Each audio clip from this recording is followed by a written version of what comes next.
Hey everybody, it's Melissa and I am here to talk about the theme of the month. So I was waffling, trying to decide what we're going to do, and I decided to start our beautiful theme of the month. Your first month, we're going to do just how I would start a session with a new client at the clinic.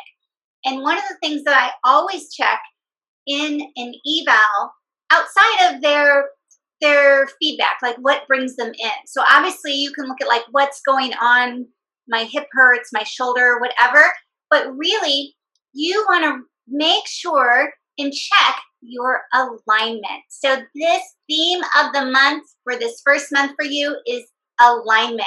I'm going to show you some specific ways to try and check in and check it. It doesn't have to be perfect. You can just get kind of a gist of what's going on with your hips and how your body is lining up in your pelvis, right? I'm going to give you some specific ways to kind of gauge and feel it out. And one of those ways, of course, is going to be range of motion. Maybe one side moves more than the other. We do a myofascial stretch class, and we happen to do something in the back of the leg and the hamstring, and you notice the right side is significantly more chatty than the left. So that's a difference in range of motion or movement. Another way to show up is just to kind of line up and feel like, is there a straight line when you look in the mirror? Maybe up top, your clothes, the shirt is always sagging to the side because your shoulders, your collarbones are kind of pulled to the side, which often mirror and notice something down in the hips.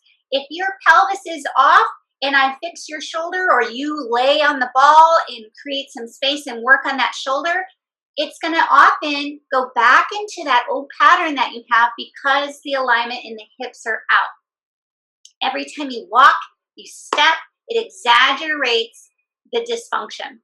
So we're going to look at that.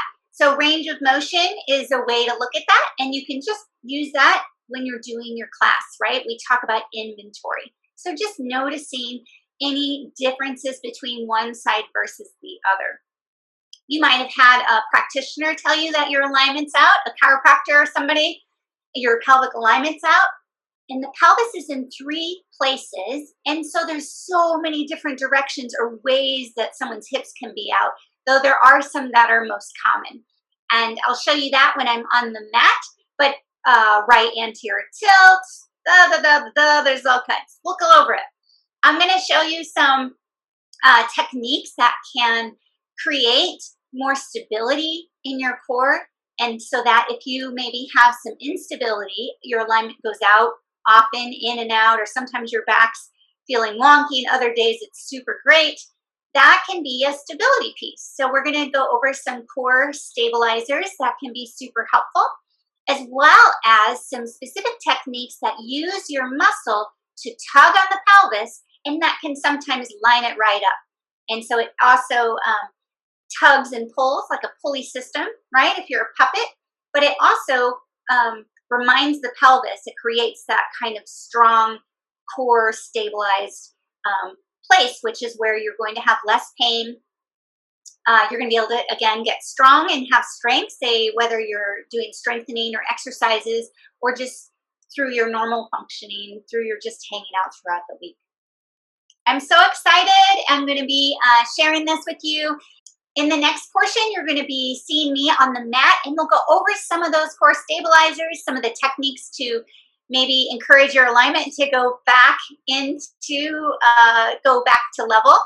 And as well as we're going to do a whole series focusing on pelvic alignment. It's so great to be with you all. Welcome, welcome to the Myofascial Stretch Club, and I will see you soon. Bye.